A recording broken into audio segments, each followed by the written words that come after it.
दोस्तों नमस्ते प्रणाम। हम किरण शर्मा अपना यूट्यूब चैनल पर सबके स्वागत करै छी, प्रणाम करै छी। यहाँ सब हमरा सबके गीत जरूर सुनब, कमेंट करके जरूर बताएब गीत केहन लागल। हम सब जेठानी देवरानी पर नोक झोंक गीत गाबे जा रहल छी। गीत केहन लागल कमेंट बॉक्स में जरूर बताएब। देखियो कते बदमाश छै, कते घर में रोजे लड़ाई कर रहल छै, लेकिन शांति से नहीं रह वाला छै। कनिया सब गौर से सुनबी, लड़ाई के करे है के ठोनी से गौर से कनिया देख लेबे वीडियो में, कनि सुन लेब तब हमरा कनि कमेंट अहाँ सब करब। ठीक है, देख के करब अहाँ सब कमेंट। अपने जे जाय छ राजा विदेशवा कमाई, अपने जे जाय छ राजा विदेशवा कमाई, जेठानी बैरीन ठाने घर में रोज लड़ाई, जेठानी बैरीन ठाने घर में रोज लड़ाई, अलगा करब सैया अपन भौजाई, अलगा करब सैया अपन भौजाई, तब जइहा राजा तब जइहा राजा विदेशवा कमाई, तब जइहा सैया विदेशवा कमाई, अलगा करब सैया अपन भौजाई, अलगा करब सैया अपन भौजाई, तब जइहा राजा हो तब जइहा राजा विदेशवा कमाई, तब जइहा राजा विदेशवा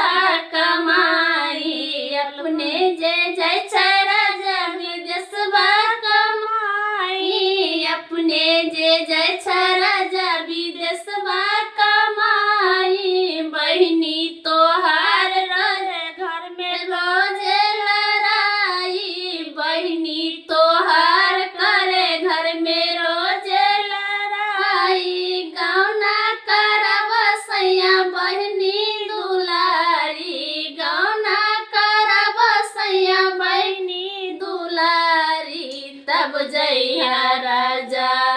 तब जइहा राजा विदेशवा कमाई, तब जइहा राजा विदेशवा कमाई हो, तब जइहा राजा विदेशवा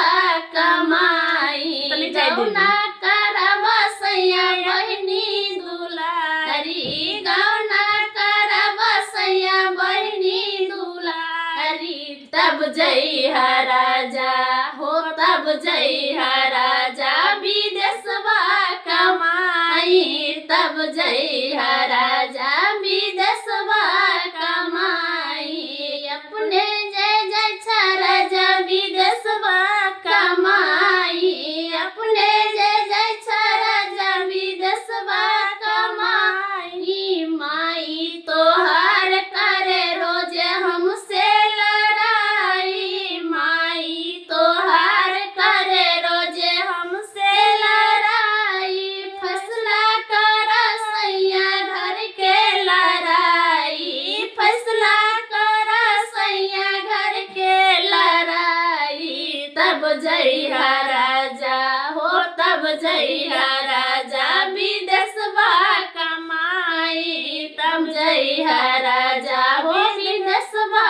कमाई, फैसला कर सैया घर के लड़ाई, फैसला कर सैया घर के लड़ाई हो, तब जइहा राजा हो तब जइहा राजा विदेशवा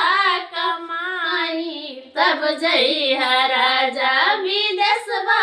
कमाई, अपने जे जाय छ राजा विदेशवा कमाई, अपने जे जाय छ राजा विदेशवा कमाई, गोतनी हमार करे हमसे लड़ाई, गोतनी हमार करे हमसे लड़ाई, अलगा करा दसैया अपन